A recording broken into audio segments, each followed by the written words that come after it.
Well, after I imagine for what was a lot of people a very fun day of baseball, though for Met fans I think it didn't become fun until about the ninth inning. Well, maybe sometime in the eighth inning it was Do you pretty see fun. what I'm wearing?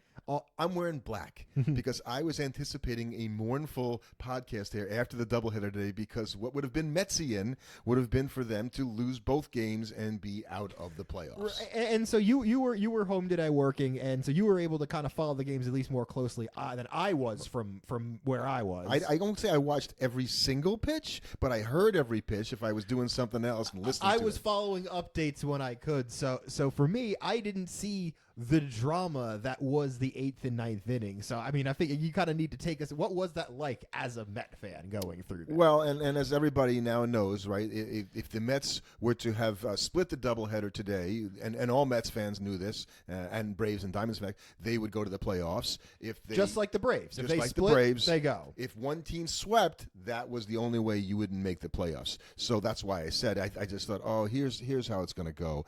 So you're going through the game, right? So Schwellenbach starts for the Braves, and he's been killing the Mets this year. He looks like Hershiser and Mike Scott wrapped into one, 40 years later, where the Mets just couldn't hit those guys at all, no matter what they could do, and that's the kind of dominance he had. But then all of a sudden, he weakened a little bit, and they basically end up taking him out. Seventh inning, they took him out, and he had pitched really well. Standing ovation, we love you. They're winning 3-0. The Mets looked dead in the water. And then it all changed. The eighth inning. Yeah, so they had a couple of guys on, but the Lindor with just an amazing before he hit the go-ahead home run, he had a huge single that drove in a run, and the sacrifice fly by Vientos that gave the Mets finally the 4-3 lead in the eighth inning. Seems like it was almost an anticlimax because they tied the game at 3-3, and then he hits sort of a weak fly ball to left field. To center field, and Lindor is the guy who scores the run and barely beat it. It should have been a closer play. And he's like, okay, forward. And then Nimmo hits a 2-run homer to give the Mets a 6-3 lead, and you're like, they did it. They did it. They're gonna win. I can't believe it. And then the bullpen comes in. Maton comes in. Can't get out of the eighth inning. Right, and it goes back the other direction. And then so Diaz comes in the eighth inning. He's going to get a 5-out save. Only he doesn't give a 5. He actually blows the lead in a nightmare fashion. In a nightmare fashion. And so the Mets, who were up 6-3, somehow find themselves trailing 7-6 going after into the eighth inning, the ninth inning. And they go into the ninth inning, and sure enough, they do it again. Iglesias gets on. And Lindor hits the biggest home run in the history of the New York Mets franchise. You're really going to go that far and say that? Think of another one that was big. You want to talk about Mike Piazza's September Benny Agbayani? Benny Agbayani. This was to make the playoffs or to stay home. And so in the situation, in the ninth inning, when you're behind, it wasn't that they were tied, they were trailing. So, and the only way they got the lead, and that is for him to hit the 2-run home run. And so in that moment, I think Lindor paid for his $340 million over 10 years in one singular play. And now he is a part of Mets lore in a way. That solidified his Mets legacy and how we will talk about him as a Met now. And it will be much different. The same way if any Met, whoever hit that home run, if Pete had hit it, if Nimmo had hit it, that would have. Right, Nimmo was looking pretty good, right? When he hit the go, they already were ahead when he hit the 2-run homer. But still, that was the game-sealing homer. What a clutch hit for Nimmo. No, we don't even talk about that. No, right? Because the Lindor play is just the one thing that everybody will remember from this game. And then after that game is over, the Mets played a meaningless game on their part against the Braves, who couldn't even start Chris Sale, who was the Cy Young Award favorite, if not 100% favorite in the National League, because apparently he has back spasms, which for a moment I thought, gee, I wonder how long they knew he had. Turns out they only found out this morning. Yesterday. Yeah, I thought they were playing possum for the past week, saying we're going to save him for Monday. So he doesn't pitch, and they throw a guy out there in Grant Morris, who pitches 4 perfect innings to start the game, and the Mets are swinging at the first pitch. They're swinging before they even get to the plate. Right. Isn't it strike one yet? I already swung. Come on. And they played what I can truthfully say was a disinterested second game. You never see Nimmo not run out a double play ball, and he's almost like he slowed down a little bit as he got the first base. I just want to be out. And then Alonso, I think it was a competition between him and Albies to see who could take longer getting to first base with that throw or that getting there. Because Pete was he was like walking down the first base line. That's how little he wanted to run that out. and then the most surprising thing is, so I'm texting with my buddies, and we're going back and forth. Okay, so who's going to pitch the ninth inning for the Mets, right? Diaz just puked. In the eighth inning, and looked like he threw like 30-odd pitches, and he had thrown 25 pitches the day before, so he's done. So apparently he goes and he asks Mendoza, No, he didn't ask. He goes to Mendoza and says, "I'm going back out. I don't care what you say. I'm going back out. I, quote, got this shit." End quote. Well, and I think Mendoza, when they say, "Am I in the game?" Mendoza said, "No," and he's like, "No way, I'm pitching." And so somehow, like Matt Harvey with Terry Collins, it just worked out this time. It worked out exactly. He goes out there in the ninth inning, and all of us are going, "Oh my goodness!" And there was a runner on base in the ninth inning, but Diaz got out of it, and the emotion he showed when he slammed down his glove after the Mets won that game. If I was a Brave fan, this is a stunning thing to watch. Now, Met fans, we get to see this stuff all the time. And we also saw Diaz decidedly not jump around in that celebration. Yeah, very good point. So, but the Braves, to their credit, came out and won the game they needed to in the second game. So both teams will go to the playoffs, and the Braves will go to San Diego, and the Mets will go back to Milwaukee. Now, there was a point where you might have considered as a Met fan going, gee, who would you rather play? You didn't have much luck with Milwaukee this year, and you actually played pretty well against the Padres, winning the season series. But I think in trying to make the playoffs and just having your guy ready tomorrow in Severino going to start for them, you know what? You're gonna have to beat him eventually. So exactly. It doesn't really matter. And going to Milwaukee, at least the Mets won't have to do any scouting. Mm-hmm. That is very true. We just came from there. And I think despite our absolutely unbelievable Mets experience here this day, that might not be the most unbelievable story of the baseball week, because the Mets aren't the most unbelievable playoff team. That's actually a team in the American League, with the Detroit Tigers coming absolutely out of nowhere to rampage to a playoff spot in almost stunning fashion. And we'll do our playoff matchups, but the Tigers, because they've been so hot, I don't care who they play right now, because there's nothing that they have or they're doing. They have Terry Scrubel as a starting pitcher, who won this pitcher triple crown, and who's likely to win the Cy Young as well in the American League, and deservedly so. They have one other pitcher, and it's escaping my mind as to who that is, because they traded Jack Flaherty, and they basically don't have any other starting pitchers. They just do bullpen games for everything else. And somehow they had a 0.2% chance of making the playoffs on August 10th. They were 55-63. And then they won 13 out of 16, and they ended up making the playoffs after a 99.8% chance that they weren't going to make the playoffs. Right, nobody thought. And so they come out of nowhere to stun everybody and make it to the postseason, which good for them, because they were a young team that everybody's been saying, is this the year they finally figure it out? Well, you know what? They figured it out. Well, they figured it out, and they got a lot of help when you really get down to it, because both the Royals and the Twins collapsed in the American League Central. It's weird to say a team that made the playoffs collapsed in the Royals, but really it was a competition between them and the Twins to see who wanted to hand over the spot to the Tigers. Yeah. And the Twins won that competition, I guess. They were like, here, would you like to go to the postseason, Detroit? Go ahead. It's on us. And I really like the Twins manager, Rocco Baldelli. I like the way he talks about his team, and he's very honest, and he doesn't mince words. And I guess I was pleasantly surprised that they ended up bringing him back as manager next year, that he didn't lose his job because his team, now they were very injured this year, as oftentimes teams that just fall short are, but I think that was a good thing for the Minnesota Twins, because we did see other people fired this week. David Bell is gone in Cincinnati. But they fired David Bell like with a week and a half, 2 weeks to go in the season, and I just don't understand it. What the Reds were doing? What are they proving by doing that? They could have waited till now. Right. Nothing was going to change. Nothing was going to change. The Reds still finished, and they finished second to last because the Pirates finished last in the National League. And the Pirates pulled their own kind of equally bad move with DFAing Rowdy Tellez with like a week, days left in the season to save a couple $100,000. Oh, but that wasn't the reason. Oh, well, yeah, right. According to the Pirates. Yeah, so I that was a bad look, because Rowdy Tellez had a very good season for the Pirates, and it's fine if you weren't. Now, what they haven't said is whether they're going to give him the $200,000 anyway. We all know that they don't have to pay him that. Right, they could pay him. But if I'm going to say this, if you're a free agent, that's the kind of stuff you pay attention to.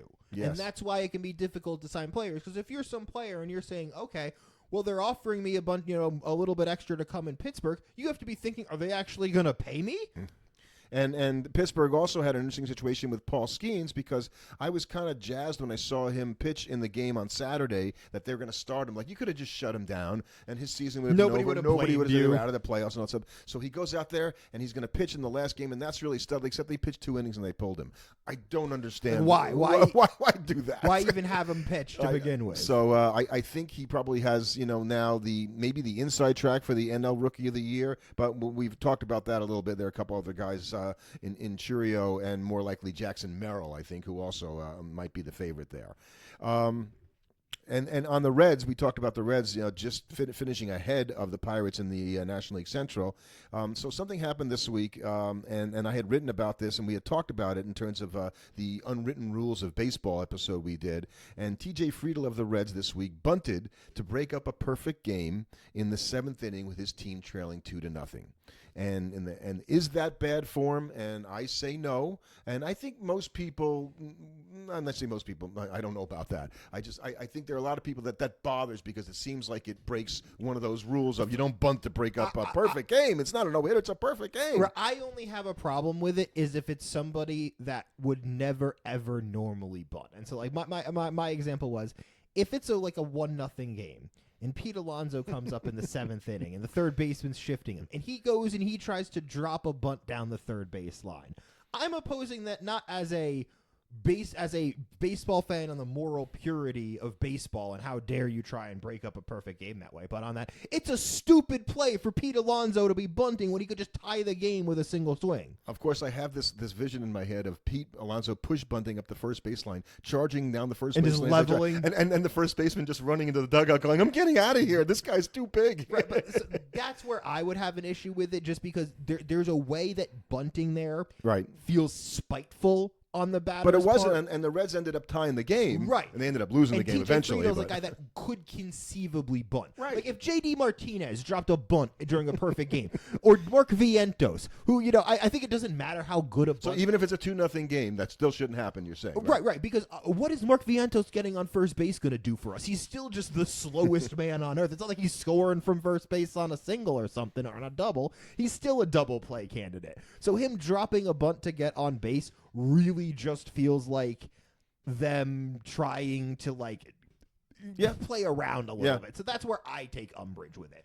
Or if the lead is so great that you would never normally bunt. If they're up 6-0, if they're up 6-0, it's not a baseball play then. And you're bunting, okay, and you're not somebody that normally bunts. It's kind of like, come on, what are you doing?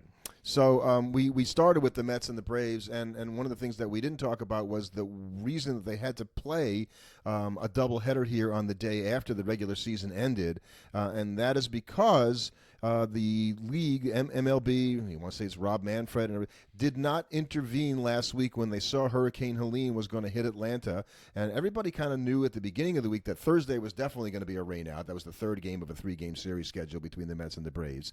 But even the Wednesday game was iffy. We knew this on Monday or even Sunday, and so they could have played a single game Monday. And, both teams had a day off there, and they could have played a doubleheader Tuesday and gotten the games in and avoided this awful situation, right, where the Mets had to fly back to Atlanta to play a game, and now both teams are disadvantaged, if you will, flying overnight. And here on Tuesday morning, they're going to be playing a game later on today in the wild card series. And there's been some back and forth that I felt MLB should have done something, and they should have convinced the Braves. Stepped in more. Right, the Braves probably had to do with, we're going to get a full house there on Wednesday and Thursday. All these people are going to come to the game, and everything's going to be, looking at us, and we want to have that opportunity to host that. Well, they did get a pretty big crowd for one of the games today, and I guess the second game was fairly well attended because it meant something to the Braves, but there wasn't the pizzazz in these games, and I think they really, from the fan perspective, because it was a weird thing. You got a Monday afternoon game, right? No, but like fans were there, but it was just a game of stress for the fans that were there. So bad job for Major League Baseball, and I hope in the future they really will consider intervening and saying, you know what, guys, we need to do something different than what you guys are planning. Because normally, what's happened here is that the commissioner leaves it up to the team, the hosting team, to do that. So. Yeah, it's something that really could change. The White Sox broke the Mets record, which we talked about. We've talked about, yes. They're the worst team in Major League history. And realistically, they're part of the reason why we even had such an interesting AL Central race, because only the Cleveland Guardians, interestingly, played even kind of bad. And when I say kind of bad, they only went 8-5 against the White Sox, which, again, the White Sox getting 5 wins against the Guardians actually really surprising. But that's because the Tigers, what did they do against the White Sox? Oh, yeah, they went 10-1. The Royals, 12-1. The Twins, 12-1. So those three teams went a combined 34-3. I think the Tigers ended up going 12-1 because this was done before they did. So everybody went, and so you would think about their overall records. They went teams, 36-3. right? And those teams were 10, 12 games over 500. Had they not played the White Sox, their 500 teams are worse. Basically, the entire American League, wild card race is brought to you by the Chicago White Sox. So the White Sox think they didn't have an impactful season. But apparently they impacted other teams' seasons. They impacted somebody else's season. And as we finished the season as well, we also finished with what was maybe the worst batting average. No, it's since not the the worst. Era? No, because I think in 1968, the average was less than the 243. I think it ended up being this year. Ooh, that's low. Yeah, so really bad, average, and last year was 248. So and this is after they made all these changes, hopefully to bring more offense into the game. And this is why I always said the whole thing with banning the shift really didn't have the impact that I think we thought of. It just looks good because hard hit balls now go through the hole. That's the difference, right? And you just look at this, pitchers just throw harder. I mean, when you look at it the way we're looking, four seams fastballs this year average 94.3 miles an hour, which is only up a tenth of a mile. That used to be an elite fastball 20 years ago. That's just an average, and it's up a tenth of a mile from last season. But when we started tracking this in just 2008, so just think about it. In 2008, what was the average fastball? 91.1. It was almost over 2 full miles an hour slower, 16 years ago. That's a huge difference in terms of the average fastball.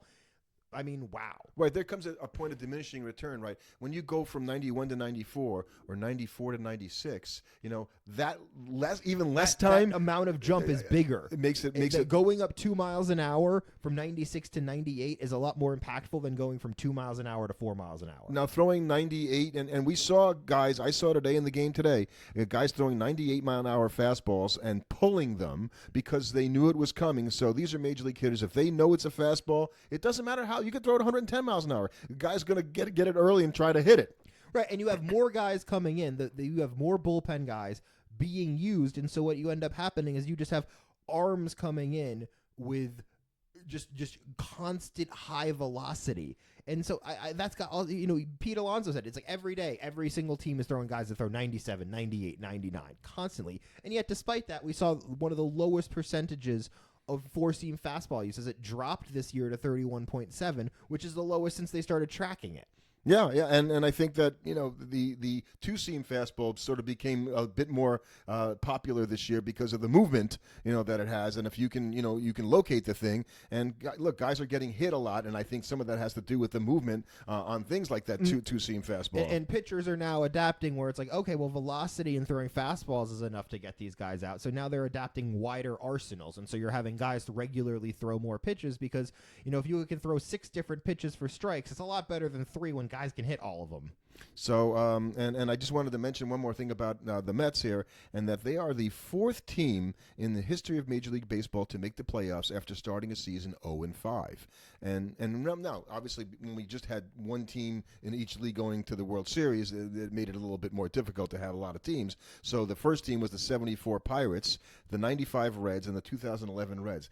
That's it. No one else. So now the 2024 Mets. The 2024 Mets. So that's pretty impressive. Now, there are a few things you might not have heard from around baseball, as George Kirby finished his season for the Seattle Mariners, and he became the first pitcher in AL history to have 2 seasons of 150 strikeouts, But far more impressive is less than 25 walks. And I hear he's the guy that the Mariners might think about trading, because they have so much pitching and not enough hitting, they got to do something, or else they can end up with what happened this year again next year. Again, for the third year in a row? Yeah, they had a 10-game lead at one point. Ooh. So, I don't know what it's like in Seattle, but I'm sure it ain't very happy, and they're probably sleepless. Aaron Judge became the first player to have 140 RBIs in a season since 2009. Well, are you surprised that it's I'm surprised that we've not had anybody post that much. I'm sure we've had a run of guys all posting like 130 seasons, though. And I'm writing a story on getting on base in games, and Aaron Judge, and I started going through Aaron Judge's season, and so we'll talk more about this another time. But he had an ops plus of 223 this year. His career ops plus is 182.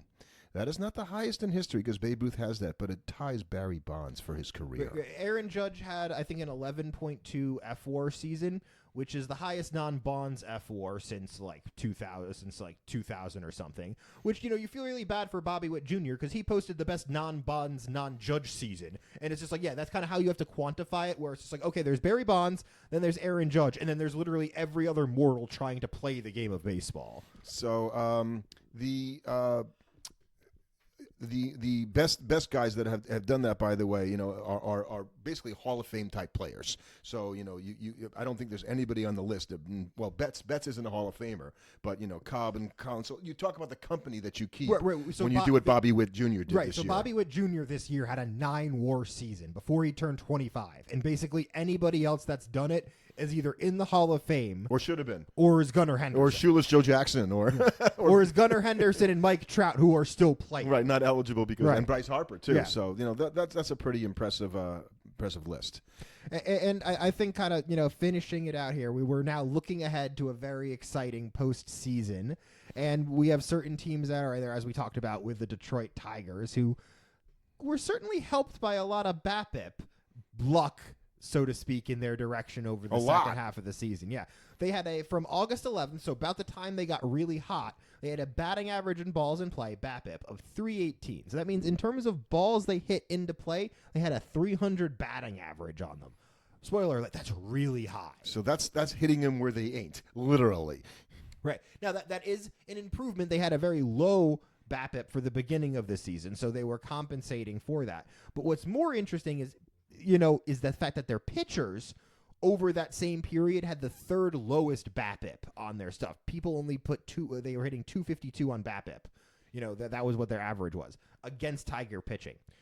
I don't think that's something you can necessarily count on keep happening for an entire postseason. Well, and that's why the Tigers in the playoffs, they're gonna basically Tyrus Grubel and hope anybody else is going to be able to get. You hope you win game one behind Tyrus out. Grubel, and then you pray you find a way in one of the other two games. Now they're a hot team right now, like we said, so you got to give them a chance. Right, and that offense has been a buzzsaw, so they might just be able to run over some teams, before they kind of realize what's going on. That can happen in these divisional rounds because you lose one game due to bad pitching. You have one bad start in that series, and winning gets really hard. Now, you also, another thing you might not have heard, that the Guardians this year, and this is unusual because it's never happened before, they had 4 pitchers on their staff appear in 70-plus games and post a sub-2 ERA.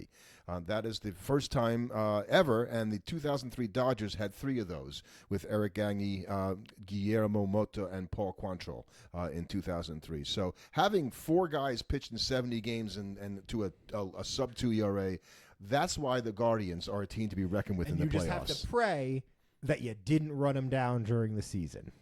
Yeah, and because that can happen. Because they pitched a lot. And that can happen is that maybe they're fine in the first round, and then you get to that ALCS, and they're just a little run down, and all of a sudden the cracks show, and Hunter Gaddis has a bad outing, or Clase blows a save, and that's just backbreaking for a team that still isn't the best offensive team, and so any lead they get to that bullpen has to be protected. Right. So just a quick before we do our playoff sort of preview. If you look at the season this year, our picks and what happened, we didn't get everything wrong. We got more right than we got wrong, but I think we both had the Yankees and the Orioles. Like give me 1 second. Let me pull up the Red Sox finished just where we kind of maybe a little better at 81 and 81, and the Rays and the Blue Jays had a very disappointing season. I know I picked them for a winning record and being a playoff team, if I'm not mistaken. Let's see.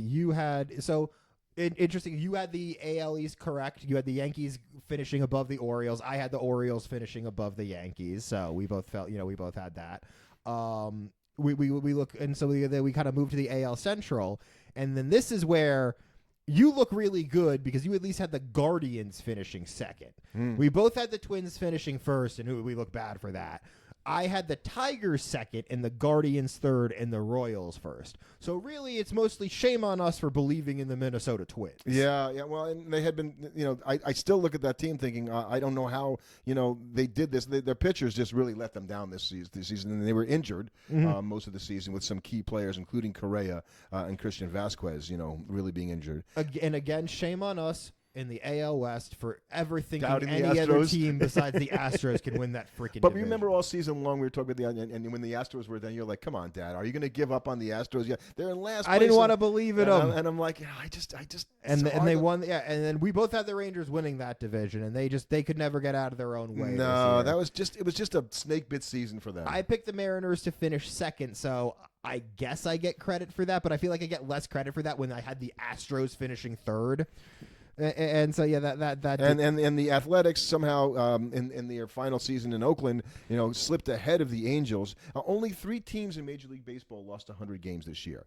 We know the White Sox are one of them. They're the worst team of all time. And off the top of your head, the Rockies, the Rockies, and the Athletics. Good guess. It's not the A's. The A's actually had the Angels had 99 losses. It is the Marlins. Oh, the Marlins were really bad. The Marlins, and we had the Braves finishing over the Phillies in the NL East to start this year when we get it. We know the Phillies ended up winning the That was before we knew Acuna was going to be hurt and Strider was going to be hurt. Right. I feel like that's a little... Austin Riley is going to be hurt. We both had the Mets in third, the Marlins in fourth, and the Nationals in fifth. We thought the Marlins would be worth. I don't think we thought they would be this bad. No. They're so bad. The Marlins are so bad that Skip Schumacher, the manager there, and everybody thinks he's a brilliant manager, basically said, no thanks. He told the Marlins, I'm not coming back. Right, I don't want to manage you. I don't want to be the manager anymore. And now he's sitting this offseason saying, okay, which one of you young teams would like me? This is going to be a coveted manager. And boy, when do you have the power as a manager to say, nah, I think I had enough of this?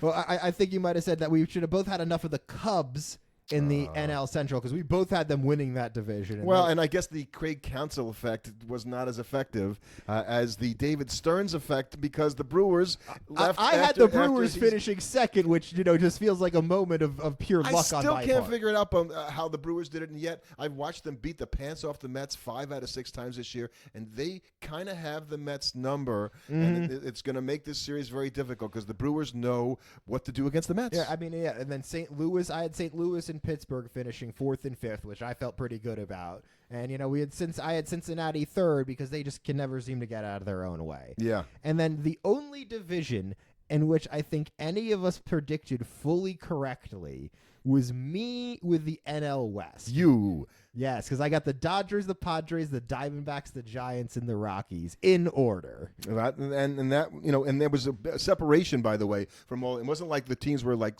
close to one another. The Dodgers were 5 games ahead of the Padres, who were 4 games ahead of the D-backs, who were 9 games ahead of the Giants. And we won't talk about where the Rockies were. So the Padres made a late season run. I thought they had a chance to catch the Dodgers, but that did not. They did happen. not. So let's then talk about the playoffs, which start today. Yeah, well, they will be at This drops on Tuesday, so later today you will be getting the postseason baseball. And we have some fun series that I really hope I felt like last postseason outside of the Diamondbacks played out more or less how we expected it to.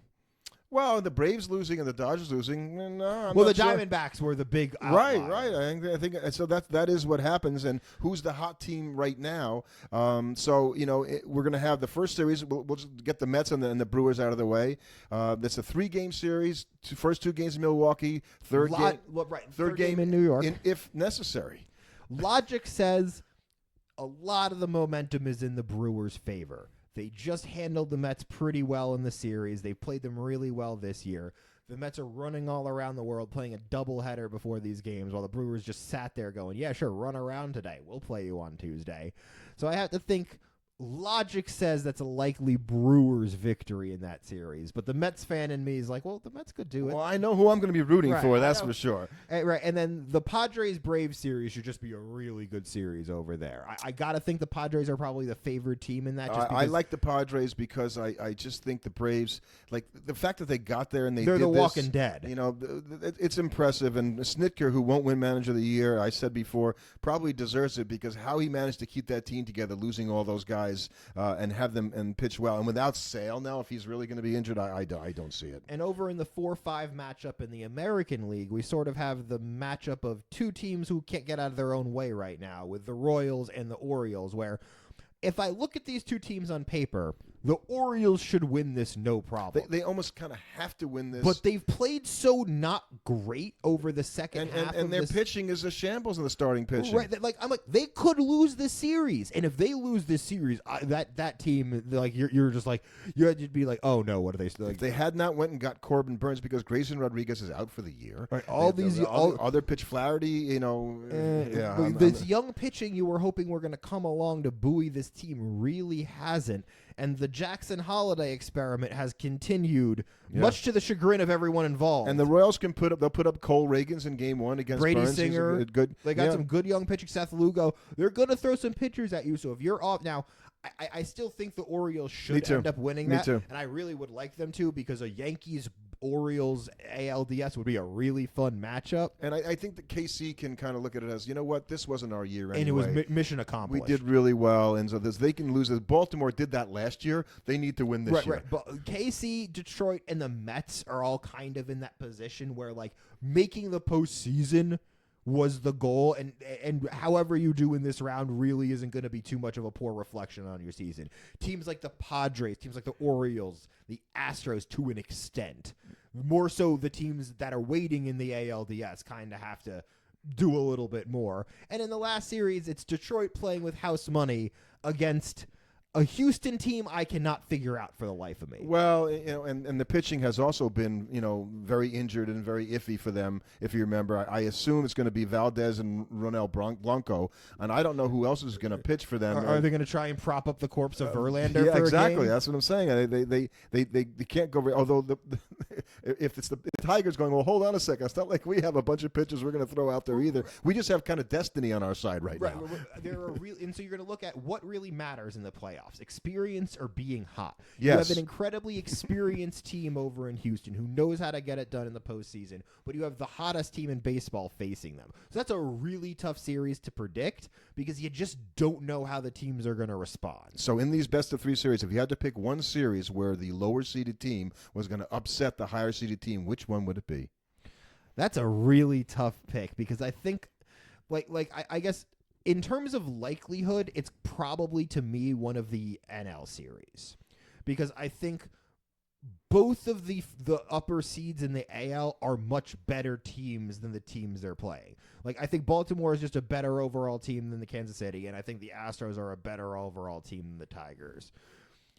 I don't think the Padres are necessarily that much better of a team than Atlanta. They might be right now. But they might be right now, and if Chris Sale isn't... Now, Chris Sale said he's pitched through worse. So I have to imagine he's going to be pitching tomorrow. Is he going to be on the mound tomorrow? He is going to be on the... It sounds like he's going to be on the mound tomorrow. He said he's pitched through worse, and they just decided to hold him out of this game as a precaution. Probably because the Braves are thinking, we're going to get one of these games. One of the two games in San Diego and win the other one in Atlanta. And so you're not picking the Mets and Milwaukee series because your heart doesn't allow you to do that, right? Right. Because that's what I'm hoping for. Everything has been so magical for the Mets this season that it's hard to keep picking on the magic to continue. So my head but the magic is back. Right, but my head's telling me Atlanta, but my heart's telling me the Met one actually might be the most likely one because they've been the best team in baseball since June. And I go and back. They might have the most what some people would consider the weakest of the upper seeded teams in this round. I remember in 1988 when the Mets had basically dominated the Dodgers in the season series, and then the Dodgers beat the Mets, and but we own them all regular season. Well, I'm hoping that's the same situation. Just in with reverse. Milwaukee winning 5 out of 6 against the Mets this year, and all of a sudden, but in the playoffs, it's a different story. So we'll drop another episode probably after the weekend, and we'll sum up the wild card series, and we'll be getting into the beginnings of the division series.